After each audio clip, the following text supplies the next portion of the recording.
Bismillahirrahmanirrahim. Assalamualaikum warahmatullahi wabarakatuh. Innal hamdalillah nahmaduhu wa nasta'inuhu wa nastaghfiruhu wa nastahdi wa na'udzu billahi ta'ala min syururi anfusina wa min sayyiati a'malina. May yahdihillahu fala mudhillalah wa may yudlil fala hadiyalah. Allahumma shalli wa sallim ala sayyidina Muhammad wa ala ali Sayyidina Muhammad. Bapak Ibu, saudara-saudara sekalian yang dimuliakan Allah. Alhamdulillah sampai saat ini kita masih mendapatkan nikmat kesehatan dan kesempatan, sehingga dengan demikian kita bisa melaksanakan rutinitas kehidupan kita. Tentu kita berharap agar semua aktivitas kehidupan yang kita lakukan itu dinilai sebagai amal ibadah oleh Allah Subhanahu wa taala dan akan memperberat timbangan pahala kita di hari akhirat nanti. Bapak Ibu, saudara-saudara sekalian yang dimuliakan Allah, sudah berapa kali kita mendapatkan, kita memasuki dan melaksanakan ibadah puasa Ramadan. Mungkin sudah sekian puluh kali. Tentu sesuai dengan usia, dengan umur yang dianugerahkan Allah pada kita. Dari Ramadan ke Ramadan yang kita alami itu, kira-kira Ramadan atau kira-kira di Ramadan tahun mana yang benar-benar ibadah puasa yang kita lakukan memiliki nilai yang paling berkualitas. Tentu ini bisa dijawab oleh diri kita masing-masing. Kemudian, apakah kualitas ibadah puasa kita dari tahun ke tahun meningkat atau malah menurun? Sudahkah diri kita ini dari ibadah puasa yang kita lakukan itu sudah terbentuk menjadi manusia muttaqin? Kira-kira ini beberapa pertanyaan yang bisa kita jadikan introspeksi diri di Ramadan tahun ini. Nah, Ramadan tahun ini diharapkan adanya peningkatan kualitas ibadah puasa kita dibanding Ramadan tahun kemarin. Pada dasarnya, ibadah puasa itu kan adalah imsak. Artinya menahan atau mengendalikan diri. Imsak dimaksudkan untuk mengendalikan egoisme. Ya, kalau di dalam bahasa Arab dikenal dengan egoisme itu dengan ananiyah, dari kalimat ana, egoisme.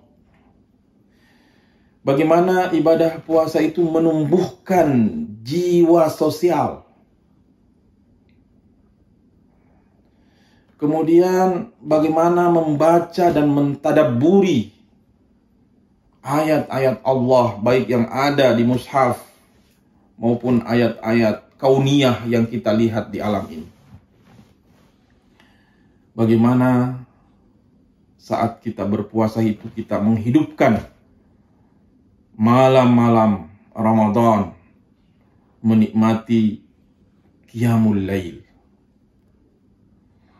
Jadi untuk meningkatkan kualitas ibadah puasa yang kita lakukan ini, ada banyak faktor, tetapi 3 faktor ini sangat baik ya untuk kita lakukan. Yang pertama adalah menghidupkan qiyamul lail, baik itu yang kita lakukan selepas salat tarawih yang biasa kita kenal dengan selepas salat isya yang biasa kita kenal dengan salat tarawih, ya, salat yang sangat santai.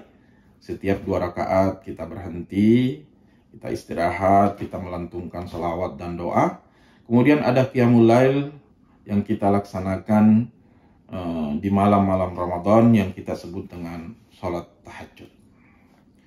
Kemudian yang kedua adalah membaca dan mentadabburi ya ayat-ayat Allah yang ada di Al-Quran. Ya, kalau ada istilah yang kita kenal dengan one day one ayat, ini di Ramadan one day one Quran. Mudah-mudahan kita bisa. Kemudian adalah yang ketiga ini sedekah. Ya, bagaimana kita di bulan Ramadan ini lebih peka terhadap sesama saudara kita yang kurang mampu, ya, memberi buka puasa, memberi sahur, memberi rezeki yang kita miliki kepada saudara keluarga kita yang kurang mampu. Nah, kesitulah sesungguhnya arah ibadah puasa. Bila seseorang muslim sudah mampu meraih tahapan ini, maka ibadah puasa bisa dikatakan telah berhasil menumbuhkan pencerahan ruhaniyah yang berdampak terhadap kecerahan berpikir, kecerahan berperilaku di tengah kehidupan bermasyarakat. Bapak Ibu, saudara-saudara sekalian yang dimuliakan Allah, pada kesempatan yang baik ini saya ingin membahas tentang makna saum, makna ibadah puasa itu sendiri. Mungkin sudah sering kita dengar, tetapi saya yakin banyak di antara kita yang sesungguhnya tidak memahami arti daripada puasa itu sendiri. Nah, dalam kitab Mukhtasar Minhajul Qasidin karya Syekh Ahmad Ibn Abdurrahman Ibn Qudamah Al-Maqdisi, wafat tahun 689, beliau mengatakan, anna fis saumi khissisatun laysat fi ghairihi, bahwa puasa itu punya rahasia, ya, punya keistimewaan, yang mana rahasianya itu tidak kita dapatkan pada sholat,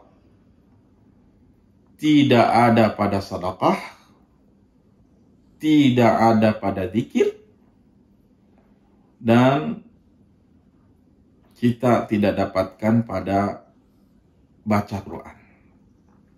Kenapa? Karena Allah Subhanahu wa taala berfirman dalam hadis qudsi, as-saumu li wa ana ajzi bih. Puasa itu milikku. Puasa itu, kata Allah, itu adalah milik saya. Nah, ini mirip dengan firman Allah dalam surah Al-Hajj ayat 26. Wa tahhir baiti, sucikanlah baitku. Maksudnya rumahku. Jadi Allah menyebut dan memuliakan Ka'bah dan mengatakan itu adalah rumahku. Nah, sampai di sini mungkin ada yang bertanya, memangnya Allah itu butuh rumah? Nah, Bapak Ibu saudara-saudara sekalian, rumah di situ yang dimaksud adalah rumah tempat menyembah Allah. Tapi rumah tempat menyembah Allah itu benda hidup atau benda mati? Ya pasti benda mati. Dan benda mati itu menjadi bernilai ketika ada orang yang sholat di dalamnya. Jadi kalau ada masjid, ada musola yang tidak dipakai untuk ibadah, itu adalah benda mati yang tidak ada nilainya. Nah, begitu pula dengan tubuh kita ini. Itu punya amalan yang tidak bisa dilihat orang. Kalau kita sholat, kelihatan nggak sama orang? Kelihatan. Kalau kita baca Al-Quran, itu kedengaran sama orang. Kedengaran sama orang lain. Kalau kita ke masjid, itu kelihatan sama orang. Kalau kita pergi ke majelis taklim, itu orang tahu. Tapi kalau kita puasa dan kita tidak memberitahu siapa-siapa, kira-kira orang bakal tahu apa tidak? Tidak. Bahkan pasangan, keluarga, dan tetangga kita tidak bakalan tahu. Ya, kita puasa apa tidak. Sampai kita mengatakan kepada mereka bahwa mohon maaf, saya ini sedang berpuasa. Tapi Rasulullah SAW mengajarkan kita itu tidak boleh ngaku-ngaku puasa sembarangan. Tidak boleh. Kita dianjurkan mengaku berpuasa itu kalau diajak berantem sama orang. Wa in sabahu ahadun aw syatamahu falyaqul inni shaim. Jadi kalau ngaku puasa itu dianjurkan pada saat orang ngajak berantem. Ya. Berarti puasa yang dimaksud Rasulullah itu bukan sekedar puasa menahan lapar dan haus. Jadi di sana ada puasa menahan emosi. Puasa menahan egoisme.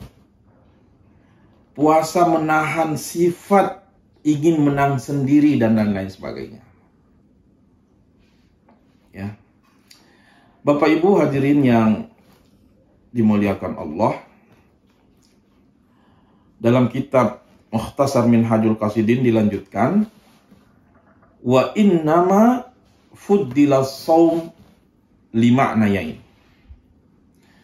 Puasa itu Allah tinggikan, Allah utamakan karena dua hal.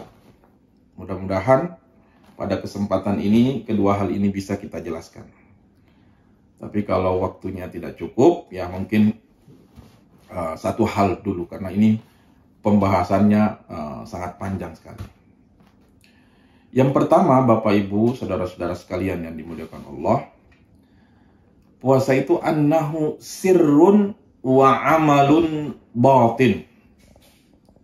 La yarahul khalq wa la yudkhiluhu riya.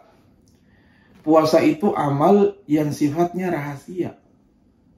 Orang nggak tahu.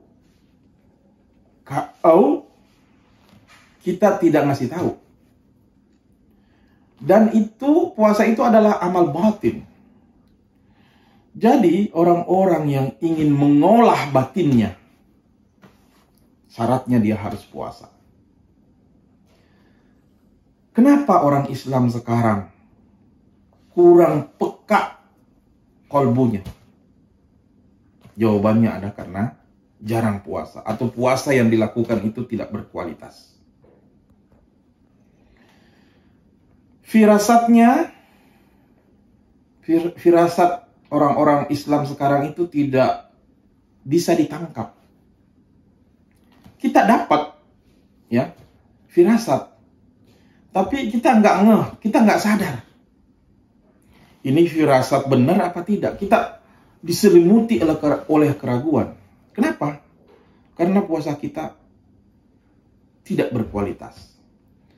Sementara di luar sana ada orang yang tidak bersyariat, bahkan ya tidak beragama, tapi dia rajin. Istilahnya itu tirakat puasa. Kadang firasatnya itu lebih tajam dibanding firasat seorang yang mengaku dirinya ustadz. Saya rasa ini pernah kita dengar ya, cerita-cerita seperti ini. Dan Bapak Ibu, saudara-saudara sekalian yang dimuliakan, ini pernah ditanyakan ya oleh sahabat ke Rasulullah. Kenapa ada ahli kitab kok firasatnya itu sangat tajam? Nabi menjawab, as-saum, puasa. Jadi puasa ini Bapak dan Ibu adalah benar-benar merupakan amalan yang sangat dahsyat. Kemudian dilanjutkan, la yarahul khalq wala yudkhiluhu riya. Tidak ada makhluk yang melihatnya, sehingga riya tidak mempunyai tempat pada puasa. Kalau sholat masih bisa riya apa tidak? Masih. Coba bisa kita cek sendiri. Kalau ruku dan sujudnya lebih lama di masjid, sementara di rumah ruku sujudnya itu ngebut, Allahu Akbar, naik lagi ya, mungkin nggak sampai 1 menit. Itu ciri-ciri bahwasanya riya masih ada dalam sholat yang kita lakukan. Ini harus dibenahi. Untuk saya sendiri pribadi dan untuk kita semua. Tapi kalau sujudnya di rumah dan sujudnya di masjid itu sama lamanya, insya Allah itu artinya sudah mulai stabil riyanya, karena sudah bisa dihalau dan dikendalikan. Bapak Ibu, saudara-saudara sekalian yang dimuliakan Allah, riya ini kan perasaan dilihat orang. Perasaan dilihat orang beramal. Itu namanya riya. Kalau sombong, perasaan dilihat orang punya ilmu, punya harta. Nah, perasaan punya harta itu tidak terlalu parah. Yang parah itu kalau orang merasa punya ilmu. Ini sangat gawat sekali. Ini harus hati-hati banget. Kalau sombong karena punya harta, insya Allah dengan rajin sholat, itu akan hilang. Tapi orang sombong karena merasa punya ilmu, ya, dia sujud pun, kolbunya itu belum tentu sujud. Kenapa? Karena dia merasa dirinya berilmu. Ketika dia takbir, Allahu Akbar, itu dirinya itu belum takbir. Lidahnya sudah takbir, Allah Maha Besar, tapi dirinya mengatakan, ilmuku itu lebih besar, lebih banyak daripada imam yang mimpin sholat. Nah, kalau ada sekilas perasaan seperti itu, wah, ini hati-hati Bapak dan Ibu, saudara-saudara sekalian. Jadi riya dan sombong itu beda. Nah, ini saya sering ulang-ulang dalam beberapa kesempatan, karena ini sangat penting untuk kita introspeksi, ya, buat kita semua. Nah, sombong itu ru'yatun nafs, ya. Sombong itu melihat diri bahwa merasa diri saya itu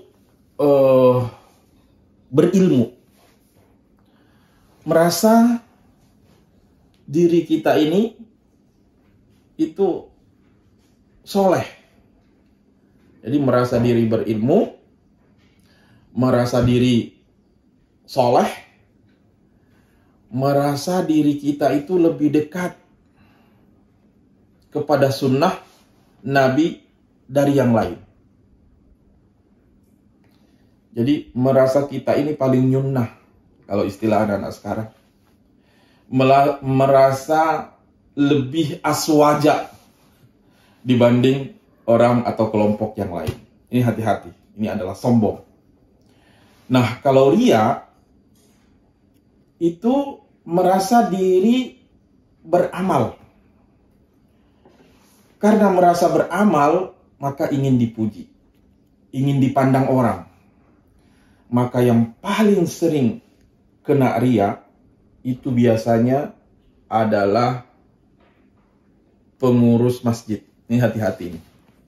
Pengurus masjid itu bukan hanya saya dan teman-teman di BPMI, ya, tapi semua kita yang bekerja di Masjid Istiqlal itu adalah pengurus masjid. Ya, kalau istilah Pak Zul zaman dulu, zaman Pak Mubarak itu, kita ini semua adalah marbot masjid. Ini hati-hati, ya, karena ria ini susah sekali untuk kita kendalikan.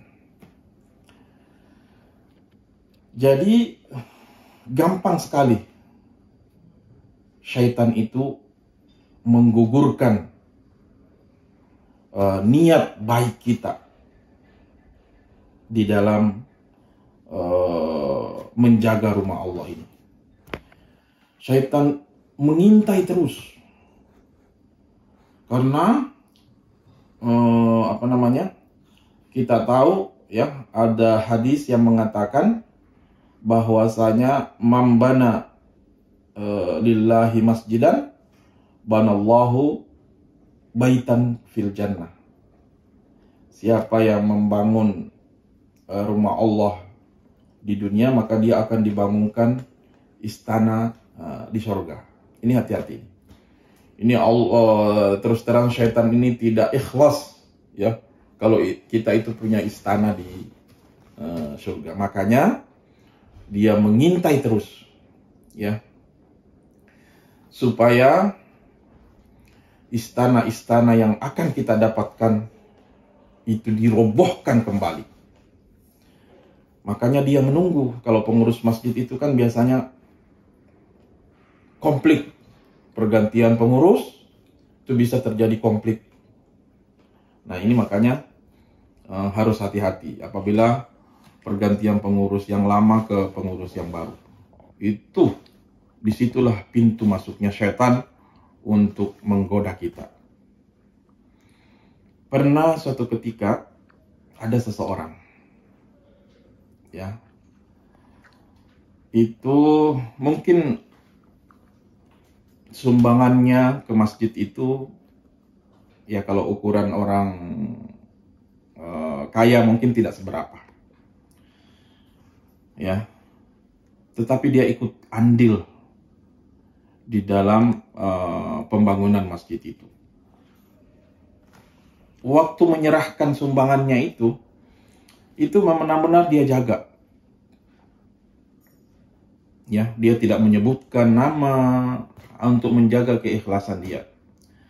Begitu masjid dibangun selesai, dia tetap menahan diri untuk tidak menyebut jasa-jasanya di dalam pembangunan masjid itu. Tapi suatu ketika, ya, sehari lagi mau meninggal, dia berjalan di depan masjid bersama dengan cucunya, tiba-tiba dia keceplosan. Cucunya nanya, "Kayak ini masjid bagus banget ya."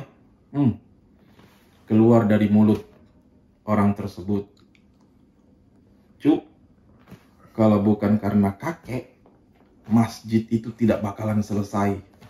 Langsung ya, saat itu istana yang sudah dibangun di sorga roboh kembali.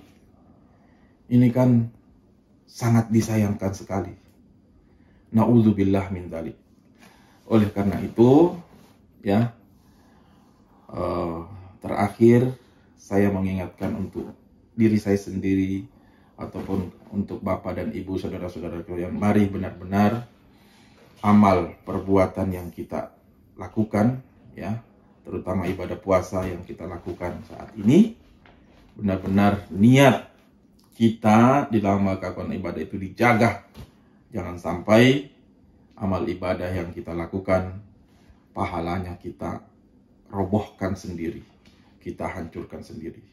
Mudah-mudahan Allah Subhanahu wa Ta'ala senantiasa membimbing kita semua, ya, mengikhlaskan hati kita semua dalam melakukan setiap amal ibadah di dalam hidup dan kehidupan kita ini. Demikian apa yang bisa saya sampaikan. Allahu a'lam bissawab. Wallahul muwaffiq ila aqwamit thariq. Wassalamualaikum warahmatullahi wabarakatuh.